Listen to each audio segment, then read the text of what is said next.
എല്ലാ സഹോദരങ്ങൾക്കും നമ്മുടെ ചാനലിലേക്ക് സ്വാഗതം. അപ്പോൾ നമ്മൾ വീഡിയോയിലേക്ക് പോകുന്നതിന് മുമ്പ് ആദ്യമേ തന്നെ പറയട്ടെ, നമ്മുടെ ഈ ചാനൽ വഴി അല്ലെങ്കിൽ നമ്മുടെ ഈ വീഡിയോ വഴി ആരെയും അത് മതപരമായാലും രാഷ്ട്രീയപരമായാലും അല്ലാതെ ഏത് തരത്തിലായാലും ആരെയും ബോഡി ഷേമിങ് ചെയ്യുന്നതിന് വേണ്ടിയിട്ടോ അല്ലെങ്കിൽ മറ്റുള്ളവരെ അപകീർത്തിപ്പെടുത്തുന്നതിനു വേണ്ടിയിട്ടൊന്നുമല്ല. തികച്ചും ഞാൻ എൻ്റെ വ്യക്തിപരമായിട്ടുള്ള അഭിപ്രായങ്ങൾ മാത്രം പ്രകടിപ്പിക്കുകയാണ് ഈ വീഡിയോയിലൂടെ ചെയ്യുന്നത്. സത്യത്തിൽ ഈ ഒരു ചാനൽ എന്ന് പറയുന്നത് എൻ്റെ അഭിപ്രായങ്ങൾ പറയാൻ എനിക്ക് പ്രതികരിക്കാനുള്ളൊരു പ്ലാറ്റ്ഫോമായിട്ട് മാത്രമാണ് ഞാൻ എൻ്റെ ഈ യൂട്യൂബ് ചാനലിൽ കാണുന്നത്. നിങ്ങൾക്കും പ്രതികരിക്കാം, നിങ്ങളുടെ അഭിപ്രായങ്ങളൊക്കെ കമൻറ്റ് ചെയ്തേക്കാം. പക്ഷേ എനിക്ക് നിങ്ങളോട് എപ്പോഴും പറയാനുള്ളത് ഒരേ ഒരു കാര്യമേ ഉള്ളൂ. കമൻറ്റ് ചെയ്യുന്നവരുടെ ശ്രദ്ധയ്ക്ക്, കമൻറ്റ് ചെയ്യുമ്പോൾ അവിടെ രാഷ്ട്രീയമോ മതമോ വർഗീയതയോ ഒന്നും കലർത്താതിരിക്കാൻ നിങ്ങൾ ദയവായിട്ട് ശ്രമിക്കുക. ആ ഒരു കാര്യം എനിക്ക് നിങ്ങളോട് പറയാനുള്ളൂ. ഞാനും പ്രത്യേകിച്ച് എനിക്ക് മതമോ രാഷ്ട്രീയമോ ഒന്നും ഉള്ളൊരു വ്യക്തിയല്ല. ഞാനൊരു ഹിന്ദു സ്ത്രീയാണ് എന്നുള്ളത് പരമസത്യമായ കാര്യമാണ് എന്ന് കരുതി എല്ലാ മതങ്ങളെയും സ്നേഹിക്കുകയും ബഹുമാനിക്കുകയും ഒക്കെ ചെയ്യുന്ന വ്യക്തി തന്നെയാണ് ഞാൻ. എല്ലാ മതങ്ങളെയും പരസ്പരം സ്നേഹിച്ചും ബഹുമാനിച്ചും പോകണമെന്ന് വളരെയധികം ആഗ്രഹിക്കുന്ന ഒരാൾ കൂടിയാണ് ഞാൻ. അപ്പോൾ എന്തായാലും ഇന്ന് വന്ന ഈ ഒരു വീഡിയോ എന്ന് വെച്ചാൽ മറ്റാരെയും പറ്റി പറയാനല്ല, നമ്മൾ ചില ഹൈന്ദവ സഹോദരങ്ങൾക്ക് ചെറിയൊരു ബോധവൽക്കരണത്തിൻ്റെ ആവശ്യമുണ്ട്. അത് ഞാൻ മാത്രം കൊടുത്തത് കൊണ്ടൊന്നും കാര്യമില്ല. ഈ ഒരു വീഡിയോ ഷെയർ ചെയ്ത് ആർക്കെങ്കിലുമൊക്കെ കൊടുക്കുക. അത് കണ്ടിട്ട് മറ്റ് ഹൈന്ദവ സഹോദരങ്ങൾ കൂടി പ്രതികരിക്കണം എന്ന് എനിക്കൊരു അപേക്ഷയുണ്ട്. കാരണം ഇപ്പോഴേ നമ്മൾ പ്രതികരിക്കണം. ഇങ്ങനെ പ്രതികരിക്കേണ്ട കാര്യങ്ങൾക്കൊക്കെ പ്രതികരിക്കാണ്ട് നമ്മളിങ്ങനെ വായു അടച്ച് മിണ്ടാണ്ടിരിക്കുകയാണെങ്കിൽ ഇത് ശരിയായൊരു രീതിയാവില്ല. നമ്മൾ പ്രതികരിക്കേണ്ടടുത്ത് പ്രതികരിച്ചില്ല എങ്കിൽ ഇത് പിന്നീട് ആർക്കും തിരുത്താൻ പറ്റാത്ത, ആർക്കും നിയന്ത്രിക്കാൻ പറ്റാത്ത ഒരു അവസ്ഥയിലേക്കായിരിക്കും പോകുന്നത്. പിന്നീട് നമ്മൾ കൈയും കാലും ഇട്ടടിച്ചിട്ടൊന്നും ഒരു കാര്യവുമില്ല. ഇങ്ങനെ വയ്ക്കുമ്പോൾ ഈ കൈപ്പിടിക്കുള്ളിലുള്ളത് ചോർന്ന് പോയി കഴിഞ്ഞാൽ പിന്നീട് ഇതിനകം ശൂന്യമാണ്, ഒന്നും ഉണ്ടാവില്ല. അപ്പോൾ നമ്മളിങ്ങനെ ഇരുന്ന് കൈയും കാലും ഇട്ടടിച്ചിട്ടൊന്നും ഒരു കാര്യമില്ല. കൈപ്പിടിയിലുള്ളത് പോകാതിരിക്കാനാണ് നമ്മൾ നോക്കേണ്ടത്. മനസ്സിലായില്ലേ? ഞാൻ എന്തിനാണ് ഇങ്ങനെ ഇത്രയും വായിട്ട് അലയ്ക്കുന്നതെന്ന് നിങ്ങൾ പലരും ചിന്തിക്കുന്നുണ്ടാവും. ഞാൻ ഇന്ന് 1-2 സ്ഥലത്ത് കണ്ട ഒരു കുഞ്ഞൊരു വീഡിയോ, ആ ഒരു വീഡിയോയുടെ അടിസ്ഥാനത്തിൽ തന്നെയാണ് ഞാൻ ഇങ്ങനെയൊരു വീഡിയോ ചെയ്യാമെന്ന് വിചാരിച്ചത്. അപ്പോൾ ആ വീഡിയോ എന്താണെന്ന് നിങ്ങളെല്ലാവരും ഒന്ന് കണ്ടോളൂ. അതിനുശേഷം നമുക്ക് കാര്യത്തിലേക്ക് വരാം. പൂരാഘോഷ കമ്മിറ്റിക്കാർ ഒരു 50 രൂപയുടെ കൂപ്പൺ ഇറക്കിയിട്ടുണ്ട്. ക്ഷേത്ര കമ്മിറ്റി ഇറക്കിയിരിക്കുന്ന കൂപ്പണിൻ്റെ ക്യാപ്ഷൻ ഇങ്ങനെയാണ്: ധനശേഖരണാർത്ഥം ഓണം സ്പെഷ്യൽ മത്സ്യമാംസ സമ്മാന കൂപ്പൺ. എന്തർത്ഥത്തിലാണ് ഇത് ചെയ്തിരിക്കണമെന്നറിയില്ല. അവിടെ കൈപ്പറമ്പ് ഭാഗത്ത് ഇതിനു വേണ്ടി പ്രതികരിക്കാൻ വേണ്ടിയിട്ട് ആരും ഇല്ലേന്ന് തന്നെ ചോദിക്കേണ്ടി വരും. ഇതാണ് മാറ്റർ. കൈപ്പറമ്പ് ദേവീക്ഷേത്രം ദേവീകൃപ പൂരാഘോഷ കമ്മിറ്റി ഓണം സ്പെഷ്യൽ മത്സ്യമാംസ സമ്മാന കൂപ്പൺ അതിറക്കിയിട്ടുണ്ട്. 50 രൂപയാണ് വില. ഒന്നാം സമ്മാനം വരുന്നത് ആട് 2 കിലോ, പോത്ത് 2 കിലോ, പോർക്ക് 2 കിലോ, മീൻ 2 കിലോ, കോഴി ഒരെണ്ണം. അങ്ങനെ 10ാം സമ്മാനം എന്ന് പറയുന്നത് ആട് 1 കിലോ, പോത്ത് 1 കിലോ, പോർക്ക് 1 കിലോ, മീൻ 1 കിലോ, കോഴി 1 കിലോ. ഇങ്ങനെയാണ് 1ാം സമ്മാനം തൊട്ടിട്ട് 10ാം സമ്മാനം വരെ ഫുൾ മീറ്റാണ്. അതും ഒരു ക്ഷേത്രത്തിൻ്റെ പേരിലാണ്. ദേവീകൃപ പൂരാഘോഷ കമ്മിറ്റി കൈപ്പറമ്പ്. ഈ ഹിന്ദുവിന് ജന്തു എന്നുള്ള പേര് വീണത് വെറുതെ അല്ലാന്ന് ഇപ്പം മനസ്സിലായി. അവിടെയുള്ള ഒരാൾ പോലും ഇതുവരെ പ്രതികരിക്കാത്തതിൽ ഭയങ്കര രോഷമുണ്ട്. കാരണം പേടികൊണ്ട് മാത്രമായിരിക്കാം, ഭരണസമിതിയെ പേടിച്ചിട്ടായിരിക്കാം.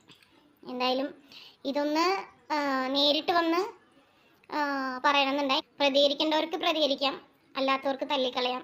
കാരണം ഹിന്ദു എന്ന ജന്തുവിനെ നന്നാക്കാൻ നോക്കിയിട്ട് എളുപ്പം നടക്കുന്ന ഒരു പരിപാടിയല്ല. എൻ്റെ ഈ വീഡിയോ കൈപ്പറമ്പുള്ള ആരെങ്കിലും അല്ലെങ്കിൽ അതിൻ്റെ നിയറസ്റ്റ് ആയിട്ടുള്ള ആരെങ്കിലും കാണുകയാണെന്നുണ്ടെങ്കിൽ ദയവ് ചെയ്ത് ഇതിനെന്തെങ്കിലും ഒരു പ്രതികരണശേഷി നഷ്ടപ്പെട്ടിട്ടില്ലെങ്കിൽ ഒന്ന് പ്രതികരിക്കുക. ഈ ഒരു സംഭവത്തിനെതിരെ പ്രതികരിക്കുക. കാരണം നമ്മുടെ ക്ഷേത്രങ്ങൾ നമ്മുടെ കൈ വിട്ടു പോയി കഴിഞ്ഞാൽ നമ്മുടെ കൈപ്പറമ്പ് ദേവീക്ഷേത്രത്തിൻ്റെ പൂരാഘോഷ കമ്മിറ്റിക്കാർ ഒരു 50 രൂപയുടെ കൂപ്പൺ ഇറക്കിയിട്ടുണ്ട്.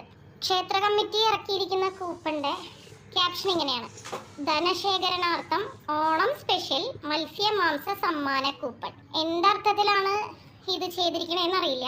അവിടെ കൈപ്പറമ്പ് ഭാഗത്ത് ഇതിനു വേണ്ടി പ്രതികരിക്കാൻ വേണ്ടിയിട്ട് ആരും ഇല്ലേന്ന് തന്നെ ചോദിക്കേണ്ടി വരും. ഇതാണ് മാറ്റർ.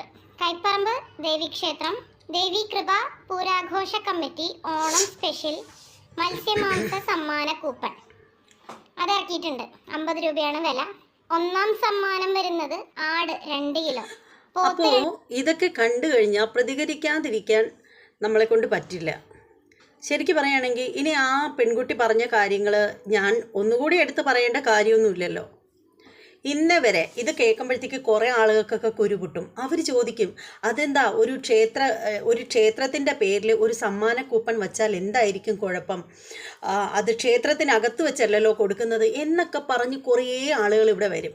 അപ്പോൾ അവരോട് എനിക്ക് പറയാനുള്ളതെന്ന് വെച്ചാൽ ദയവ് ചെയ്ത് നിങ്ങളുടെ കാല് പിടിച്ച് പറയുകയാണ്, ഇങ്ങനെയുള്ള കാര്യങ്ങളിൽ നിങ്ങൾ അഭിപ്രായം പറയാതെ ഇരുന്നാൽ വളരെ ഉപകാരം.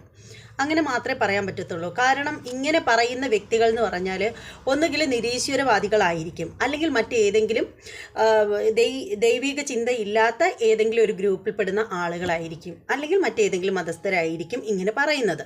പക്ഷേ ഈശ്വര വിശ്വാസികൾ ക്ഷേത്രവും അതുപോലെയുള്ള കാര്യങ്ങളുമായിട്ട് ചുറ്റപ്പെട്ട വിശ്വാസങ്ങളുമായിട്ടൊക്കെ ഒതുങ്ങിക്കഴിയുന്ന കുറേ ആളുകളുണ്ട്. വിശ്വാസികൾ എന്ന് പറയും.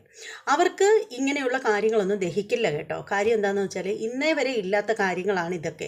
നിങ്ങൾക്ക് അങ്ങനെയാണെങ്കിൽ ഓണാഘോഷ പരിപാടിയുടെ സമ്മാന കൂപ്പൺ എന്നും പറഞ്ഞിട്ട് ചെയ്യാമായിരുന്നല്ലോ. എന്തിനാ വെറുതെ ദേവീക്ഷേത്രത്തിൻ്റെ പേരുകൂടി വച്ചത്? അതാ എനിക്ക് നിങ്ങളോട് ചോദിക്കാനുള്ളൊരു ചോദ്യം. നിങ്ങൾക്കിത് ചെയ്തപ്പോൾ നിങ്ങൾക്ക് ഓണാഘോഷ കമ്മിറ്റിയുടെ പേരിൽ ചെയ്യാമായിരുന്നു. അതിൻ്റെ പേരിൽ എന്തിനാണ് ദേവീക്ഷേത്രത്തിൻ്റെ പേര് വലിച്ചിഴച്ചത്? അതുകൊണ്ടല്ലേ നിങ്ങൾ തന്നെയല്ലേ ഇങ്ങനെ ഇതുപോലെയുള്ള അനാവശ്യമായിട്ടുള്ള വിവാദങ്ങൾ ഉണ്ടാക്കുന്നതിന് കാരണക്കാരാവുന്നത്? നിങ്ങളുടെ ഓരോ പ്രവൃത്തികളും കൊണ്ടല്ലേ നമ്മളിങ്ങനെ പ്രതികരിക്കേണ്ടി വരുന്നത്. എന്നിട്ട് നമ്മൾ എന്തെങ്കിലും പറയുമ്പോൾ നമ്മൾ വെറും മോശക്കാരാവും. എന്താണ് പറയുന്നത്? നിങ്ങളൊന്ന് ആലോചിച്ച് നോക്കൂ. ഇന്നേ വരെ നമ്മൾ ആരെങ്കിലും കേട്ട ചരിത്രമുണ്ടോ? ക്ഷേത്രത്തിൻ്റെ പേരിൽ പോർക്ക്, ബീഫ്, മട്ടൺ, കോഴി, മീൻ ഇതെല്ലാം കൊടുത്തതായിട്ട് നമുക്ക് ആർക്കെങ്കിലും കേൾവിയെങ്കിലും ഉണ്ടോ?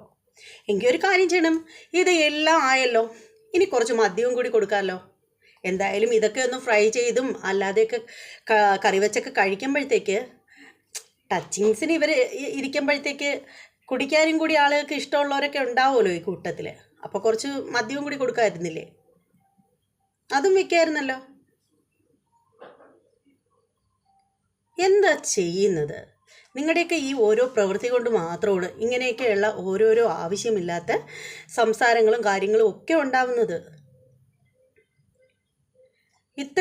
സത്യം പറയുകയാണെങ്കിൽ ഇത്രയും ബാലിശമായ രീതിയിലൊക്കെ ചിന്തിക്കുന്നത് എന്തിനാണ്? ഇത് എന്ന് മുതലാണ് ഇങ്ങനത്തെ കമ്മിറ്റിക്കാരും കാര്യങ്ങളൊക്കെ ഉണ്ടായത്? ശരിക്കും പറയുകയാണെങ്കിൽ എൻ്റെ ഒരു അഭിപ്രായം വെച്ച് പറയുകയാണെങ്കിൽ ഈ ക്ഷേത്ര ഭരണസമിതി എന്ന് പറയുന്നത് വിശ്വാസികൾ തന്നെ ആയിരിക്കണം മുന്നോട്ട് നയിക്കേണ്ടത്. അങ്ങനെയാണെങ്കിൽ മാത്രമേ ആ ഒരു ഭക്തജനങ്ങളെ വേദനിപ്പിക്കാത്ത രീതിയിൽ കാര്യങ്ങളൊക്കെ മുന്നോട്ട് പോകത്തുള്ളൂ. ഒരു വിശ്വാസവും ഇല്ലാത്ത ആളുകളെ ഭരണസമിതി ഏർപ്പാടാക്കി കഴിഞ്ഞാൽ, കമ്മിറ്റിക്കാരാക്കി കഴിഞ്ഞാൽ അവർ ഇതും കാണിക്കും, ഇതിനപ്പുറവും കാണിക്കും. ഇന്നത്തെ കാലത്ത് എല്ലാ മനുഷ്യരും നോക്കിക്കൊണ്ട് നടക്കുന്ന ഒരു കാര്യം എന്ന് വെച്ചാൽ എങ്ങനെയെങ്കിലും വൈറലാവണം എന്നും പറഞ്ഞിരിക്കുകയാണ്. ഇനി ഇത് വൈറലാവാൻ വേണ്ടിയിട്ടാണോ ഇങ്ങനെ ചെയ്തത്? സാധാരണ നമ്മൾ ക്ഷേത്രത്തിൽ എന്തെങ്കിലുമൊക്കെ സമ്മാന കൂപ്പണിനകത്ത് വെക്കുമ്പോഴത്തേക്ക് നമ്മൾ വെക്കുന്ന സാധനമെന്ന് വെച്ചാൽ ഒന്നുകിൽ ചിലപ്പോൾ ഡ്രസ്സായിരിക്കും, അതല്ലെങ്കിൽ അതിനേക്കാളും വലിയ കൂടിയ സാധനങ്ങളാണെങ്കിൽ സൈക്കിൾ വെക്കും, അതുപോലെ ക്ലോക്ക്, അതുപോലെ ലാപ്ടോപ്പ്, മൊബൈൽ ഫോണ്, ഇതുപോലെ ഇങ്ങനെയൊക്കെ ആയിരിക്കും സാധാരണ വയ്ക്കാറുള്ളത്. അതല്ലെങ്കിൽ ഒരു ചക്ക അരി, ഒരു പാട്ട എണ്ണ, വാഴക്കൊല, ഇങ്ങനെയൊക്കെയാണ് സാധാരണ നമ്മൾ ക്ഷേത്ര കാര്യങ്ങളിൽ ഇങ്ങനെ കാണുന്ന. ഇത് പോർക്ക്, മീൻ, ഇറച്ചി, ആട്, ഇതൊക്കെ ഞാൻ നല്ലപ്പോഴാണ് കേൾക്കുന്നത്. ഞാൻ മാത്രമല്ല, ഒരുമാതിരിപ്പെട്ട ആളുകളൊക്കെ നല്ലപ്പോഴായിരിക്കും കേൾക്കുന്നത്. ഇങ്ങനെ നിങ്ങൾക്ക് ഓണപരിപാടിക്ക് ബഡ്ജറ്റ് ശേഖരണത്തിന് വേണ്ടിയിട്ടായിരുന്നുവെങ്കിൽ നിങ്ങൾക്കത് ഓണപരിപാടിയുടെ ആ ഒരു ഗ്രൂപ്പിലങ്ങ് ഇട്ടാൽ പോരായിരുന്നോ? ഓണാഘോഷ പരിപാടിക്ക് വേണ്ടിയിട്ട് എന്നങ്ങ് വെച്ചാൽ പോരായിരുന്നു. എന്തിനാണ് ദേവീക്ഷേത്രത്തിൻ്റെ പേര് അനാവശ്യമായിട്ട് വലിച്ചഴിക്കുന്നത്? അപ്പോൾ ഇതുപോലെയുള്ള വിവാദങ്ങളൊക്കെ ഉണ്ടാക്കുന്നത് മനഃപൂർവ്വം നിങ്ങളിതൊക്കെ തന്നെയല്ലേ? ക്ഷേത്ര ഭരണ സമിതിയാണ് ഇത് നടത്തിയിരിക്കുന്നത് എന്നതാണ് ഇതിൻ്റെ ഏറ്റവും വലിയ പ്രത്യേകത എന്ന് വെച്ചാൽ. എന്താടോ ഇങ്ങനെയൊക്കെ? ഇത്രയും നാളില്ലാത്ത കാര്യങ്ങളാണല്ലോ ഈ നടക്കുന്നതൊക്കെ. ഇതിനൊക്കെ പ്രതികരിക്കുന്നവർ മോശക്കാരും ആവും, അവർ വർഗീയവാദികളാവും, കടലാസ് ഹിന്ദു ആവും, എന്തൊക്കെ ആവുമെന്നറിയാമോ? നിങ്ങളായിട്ട് ദയവ് ചെയ്ത് എനിക്ക് നിങ്ങളുടെ അടുത്ത് ഒരു കാര്യം മാത്രമേ പറയാനുള്ളൂ. നിങ്ങളായിട്ട് പ്രതികരിക്കാനുള്ള അവസരം ഉണ്ടാക്കാതിരിക്കുക. നോക്കിയും കണ്ടുമൊക്കെ ഓരോന്ന് ചെയ്യുക. എങ്കിൽ പിന്നെ ഒരു കാര്യം ചെയ്യാം. പൂജയ്ക്ക് പൂവിന് പകരം കുറച്ച് നെത്തോലിയോ കുറച്ച് ചെമ്മീനോ അങ്ങനെ എന്തെങ്കിലും കൂടെയൊക്കെ ആക്കാം. നമ്മൾ സാധാരണ പുഷ്പങ്ങളിലല്ലേ ഇത് ചെയ്യുന്നത്. പിന്നെ അതുപോലെ ദേവീക്ഷേത്രം എന്നല്ലേ പറയുന്നത്. ദേവീക്ഷേത്രത്തിൽ നമ്മൾ സാധാരണയായിട്ട് കുങ്കുമാഭിഷേകം നടത്താറുണ്ട്. വിഗ്രഹത്തിൽ കുങ്കുമം വെച്ചിട്ട്. അതൊരു കാര്യം ചെയ്യാം, അതങ്ങ് മാറ്റാം. നമുക്ക് ഈ കൊണ്ടുവരുന്ന ഈ ജ്യൂസ് പോലെയൊക്കെ ഈ മിക്സിയിലിട്ടോ വലിയ ഗ്രൈൻഡറിലിട്ടൊക്കെ ഈ കൊണ്ടുവരുന്ന ഇറച്ചിയും ഈ മീനൊക്കെ ഇട്ട് അടിച്ച് ജ്യൂസ് പോലെ ആക്കിയിട്ട് അത് വെച്ച് തന്നെ ചെയ്യാം. എന്താ, നന്നായിരിക്കില്ലേ? ഇനിയിപ്പോൾ ഇളനീരഭിഷേകവും കുങ്കുമാഭിഷേകവും മഞ്ഞളഭിഷേകവും നെയ്യഭിഷേകവും പാലഭിഷേകവും ജലധാരയും ഇതൊന്നും ക്ഷേത്രങ്ങളിൽ വേണ്ട. നമുക്കിതങ്ങ് ചെയ്യാം. മീൻ കൊണ്ടുവരിക, പൂമൂടലിന് പകരം മീൻ മൂടൽ. ഓക്കെ. കുങ്കുമാഭിഷേകത്തിന് പകരം മീൻ നമുക്ക് ജ്യൂസാക്കി എടുക്കാം. എന്നിട്ട് അത് വെച്ച് അഭിഷേകം നടത്താം.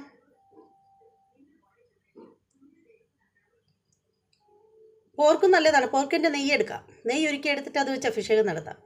എന്താ, വെറൈറ്റി ആയിക്കോട്ടെ. ഈ വെറൈറ്റി ആവുമ്പോഴല്ലേ കൂടുതൽ ശ്രദ്ധിക്കുള്ളൂ. കൂടുതൽ ശ്രദ്ധിക്കുമ്പോഴല്ലേ വൈറലാവുള്ളൂ. ഇപ്പം എല്ലാവരും വൈറലാവാൻ വേണ്ടിയിട്ട് കിടന്ന് ഓടുകയല്ലേ. ഇതൊക്കെ കേൾക്കുമ്പോൾ നിങ്ങൾക്ക് ഇത് എങ്ങോട്ടാണ്, എന്താണ് നിങ്ങളെ തലയ്ക്കകത്തുള്ളതെന്ന് എനിക്കറിയാതെ ചോദിക്കുകയാണ്. വീണ്ടും വീണ്ടും വീണ്ടും ഞാൻ ചോദിക്കുകയാണ്. സെപ്റ്റിക് ടാങ്ക് ആണോ തലയ്ക്കകത്ത്? അതേ തലച്ചോറാണോ? കഷ്ടം തന്നെ. ഇതിൽ കൂടുതലൊന്നും പറയാനില്ല. പറഞ്ഞാൽ ഇനിയിപ്പം എന്താ, പറഞ്ഞിട്ട് കാര്യമില്ല. നിങ്ങളുടെ ഒന്നും ഭരണസമിതിയിലൊന്നും പ്രായമുള്ളവരൊന്നും ഇല്ലേ നിങ്ങളെ ഒന്നും നയിക്കാനായിട്ട്? വിശ്വാസികളായിട്ടുള്ള ആരും ഇല്ലേ? ആ നാട്ടിലും ആരും ഇല്ലേ ഇതൊന്നും ചോദ്യം ചെയ്യാൻ? നാട്ടുകാർക്ക് കഴിക്കോ? 1-ാം സമ്മാനം അടിച്ച് 2 കിലോ ആട്ടിറച്ചി കിട്ടിയാൽ എന്താ കഴിക്കോ? കൊണ്ടുവന്ന് കുറച്ച് ദിവസം വേവിച്ച് തിന്നാലോ. ഫ്രിഡ്ജിലൊക്കെ കൊണ്ടുവച്ചിട്ട് വറുത്തും പൊരിച്ചും കരിച്ചും ഒക്കെ തിന്നാലോ.